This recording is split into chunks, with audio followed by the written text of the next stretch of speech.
Hello YouTube, it's Shadow Hero 90, welcoming you to my review series, Sexism in Movies and TV, where I peel back the lie of equality that modern-day Hollywood claims exists and reveal the hidden misandry and gynocentrism within both television and in cinema. You know, the entertainment industry has really been against men, and it's the kind of thing, as of late, that has been very relevant. As in, I've kind of been bashing Hollywood for things that people are now just criticizing certain franchises for. I've even spoken to some fans directly who actually have ended up admitting that I was right about certain characters being horrid and awful.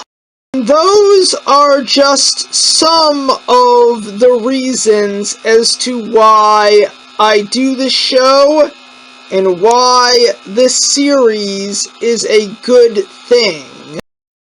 Another reason as to why I do this series is the fact that there are no good role models for young men and little boys on American TV. They have all vanished. The terrible role models, yeah, they're there in spades. But the good role models, not so much. They're either being taken off the air, restricted to anime, or moved to Adult Swim.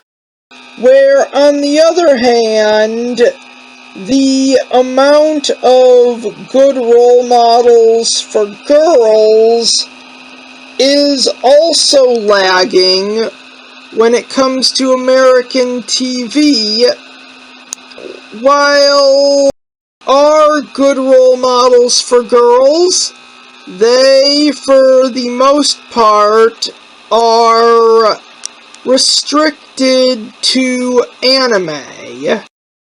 While on the other hand, there's no shortage of bad role models for girls.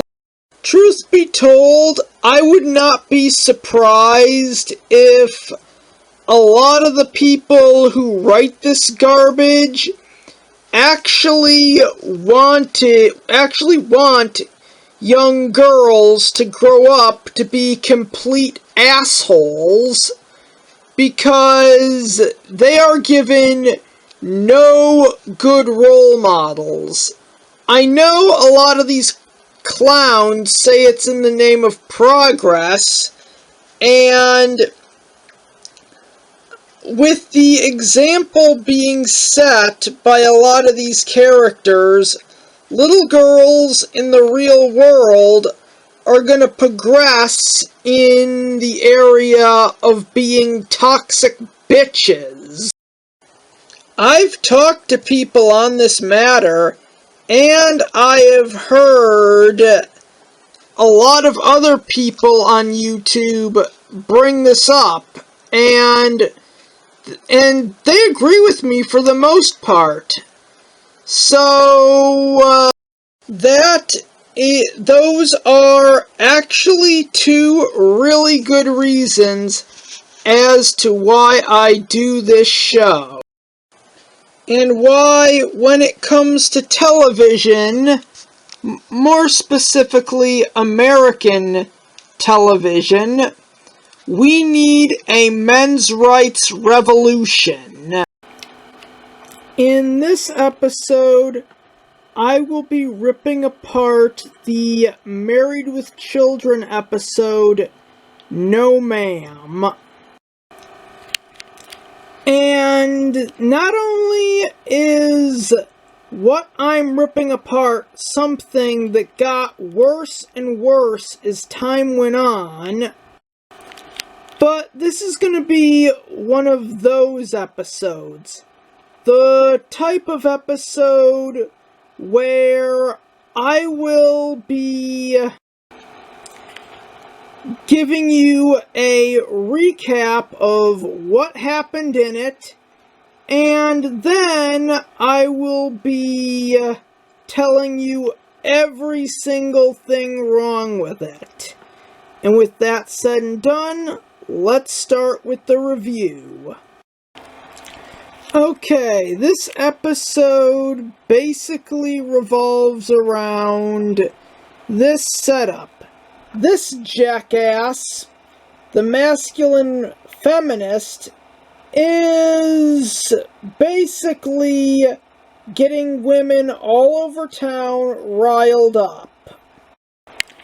And then, for no reason, Marcy goes down to the shoe store that Al Bundy works at and basically eggs him on until he breaks and compares her to a chicken, just so she can complain to the manager and cause him to lose his parking spot.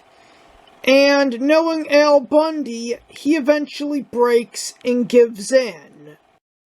Instead of doing something like, I don't know, going down to the bank where Marcy works and harassing her, or telling her boss what he did and that he's never going to deposit his money there or potentially boycott them. Instead, Al Bundy founds the organization No Ma'am, and more or less, well, they eventually attack the talk show hosted by the masculine feminist and make their demands like terrorists, and basically say if their demands aren't met, they will perform the very first live sexorcism.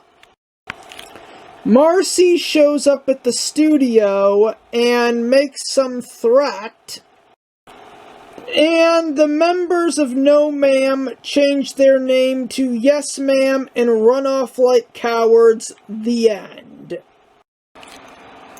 This whole thing is a grotesque parody of anyone who has a problem with feminism. It's a grotesque parody of the men's rights movement and a grotesque parody of MGTOW. If you were to replace man in this situation with any minority outside of white, I guarantee you would be lynched. And I'm not lying when I say that this show is fucking biased.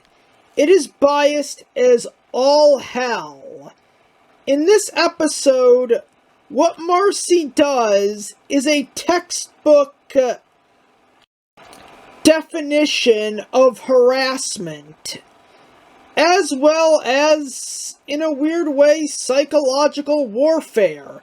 She knew Al would eventually break and insult her by calling her a chicken, and more or less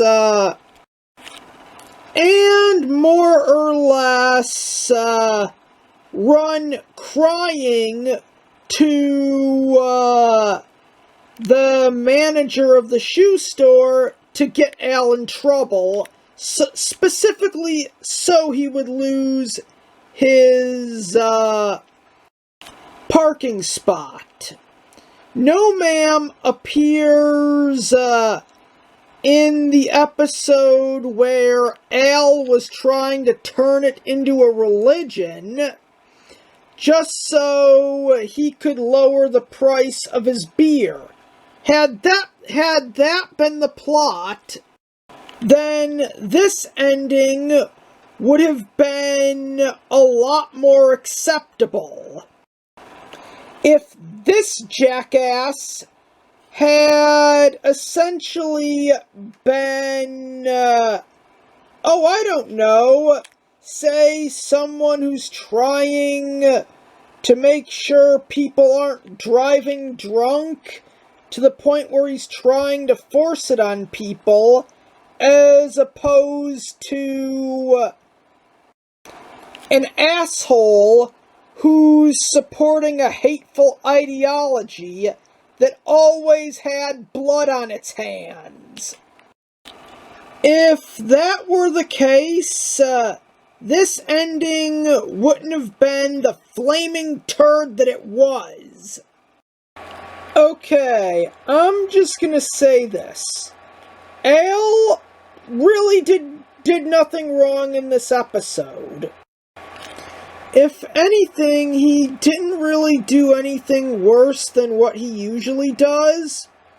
I guess he let it slip to Peggy that he was warned by his boss that if he tells off one more fat woman, he will lose his parking spot, and that the jokes at the expense of the customers has to end here, even though we know it won't, because that was a running gag on Married with Children. Marcy finds this out, most likely through Peggy, and since Marcy is basically just a parasite leeching off the blood of America, she goes down to the shoe store to harass Al for no reason. I said earlier that this is a textbook case of harassment. Well, she had no motivation other than to harass him to do this. I don't remember if Al did anything to trigger her, but in previous episodes, she's done a lot of things that have either caused Al Bundy pain or directly pissed him off.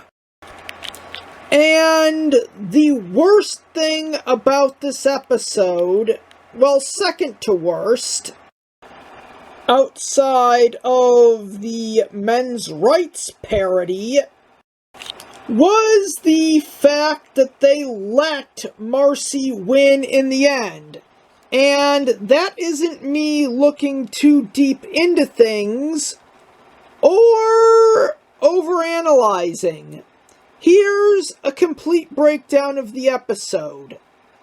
Marcy finds out that Al will lose his parking spot if he enrages a customer.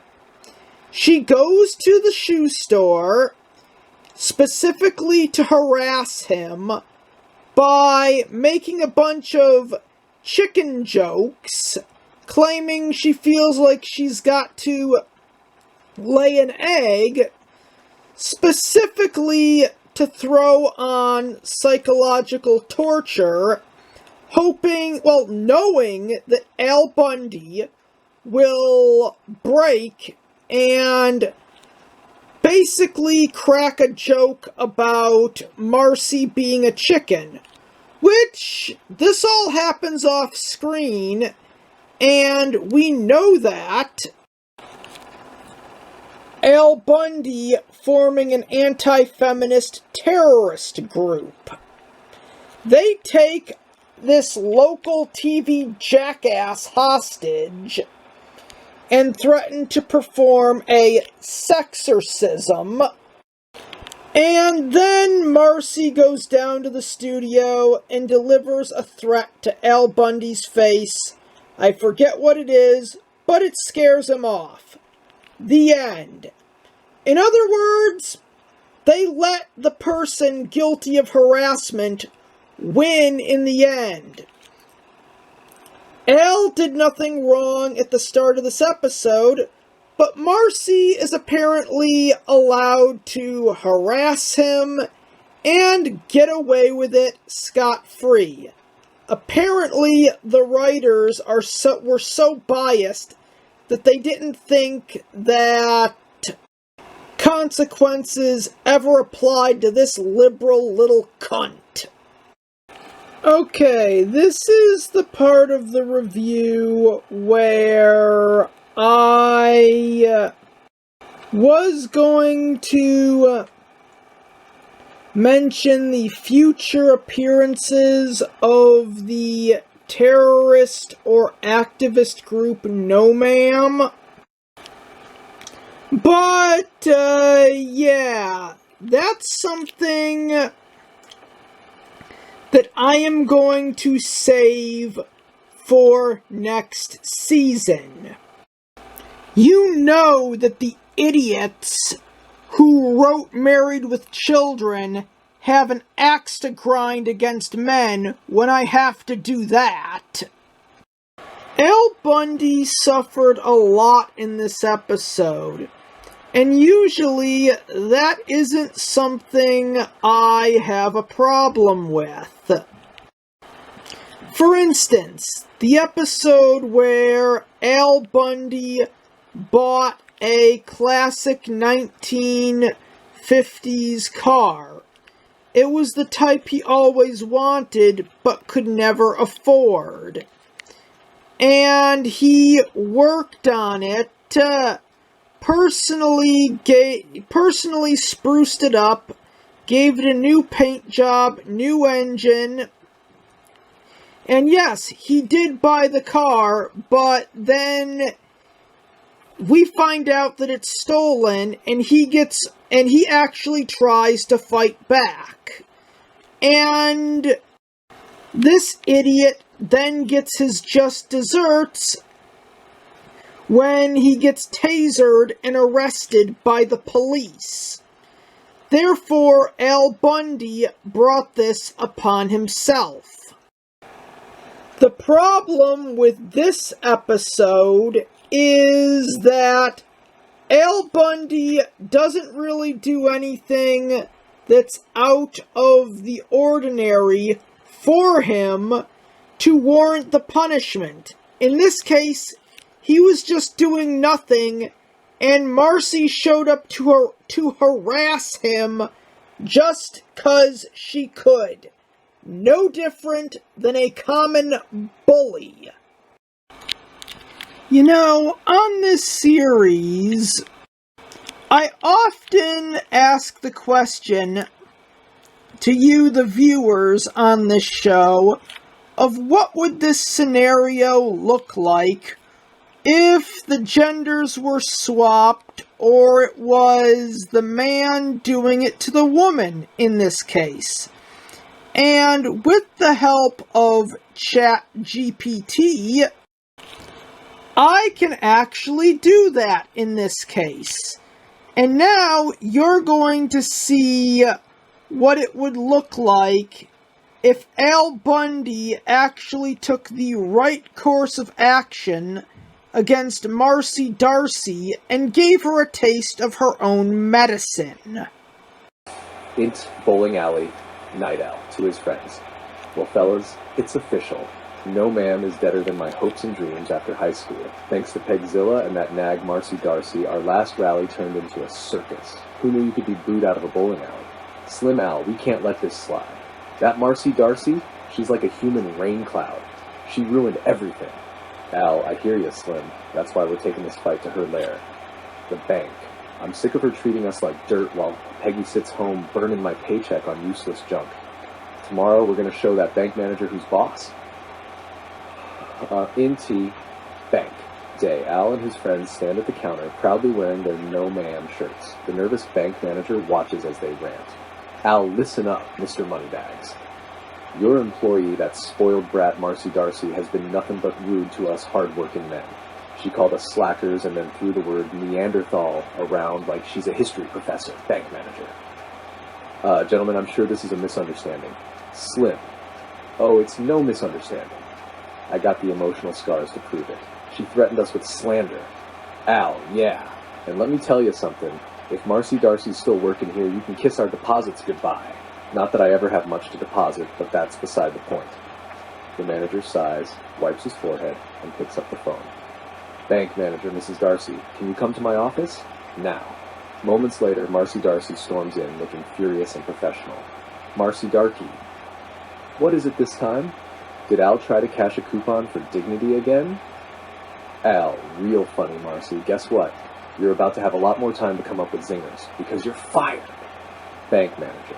Actually, Mrs. Darcy, after reviewing several complaints, we're going to have to let you go. You're firing me? Me? Because of him? This man spends more time losing at life than winning at shoe sales. Al, hey, I once sold a pair of shoes to a living woman. Thank you very much. Marcy Darcy. This is outrageous. I'll have you know my husband Jefferson will sue this place into the Stone Age. Bank manager. He'd have to wake up first. Marcy glares, grabs her box of belongings, and storms out. Al, noise. Gentlemen, justice is served, medium rare and delicious. Now who's up for Denny's? They cheer as Al leads the no-man crew out the door.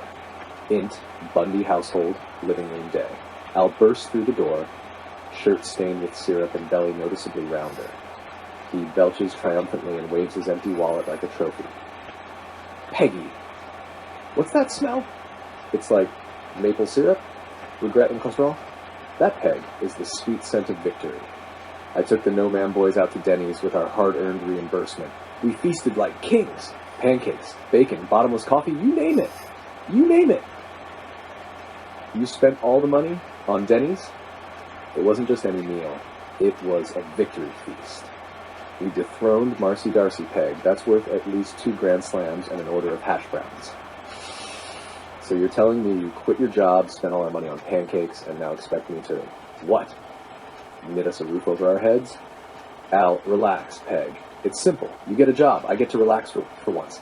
Everybody wins. Me, work, over my teased hair and dead body. Day, Peggy, and Marcy Darcy miserably scan groceries at the local supermarket. A long line of housewives watches, unimpressed. Housewife number 1. Hey, Peg, isn't it about time you learned how to use the scanner? Or are you too busy sitting on your behind at home? Peggy, listen, lady, I'm a career woman now. Cut me some slack. Housewife. Number 2, career? Honey, you're holding up the line more than my kids hold up their grades. And Marcy Darcy, aren't you supposed to be some big shot banker? What happened? Finally drove the manager nuts? I'm here temporarily. It's not like I've sunk to your level of shopping for discount coupons. Peggy and Marcy exchange a look of mutual suffering as the line of housewives continues to heckle them. And that was the episode No Ma'am. A steaming turd that came from an insanely sexist show. Something that's completely un-American and should have never made it onto the airwaves. I do have more to say about this piece of crap, but I'm going to be ending this video by saying that everything else I have to say about this insult to tolerance is part of a video that I'll be uploading next season.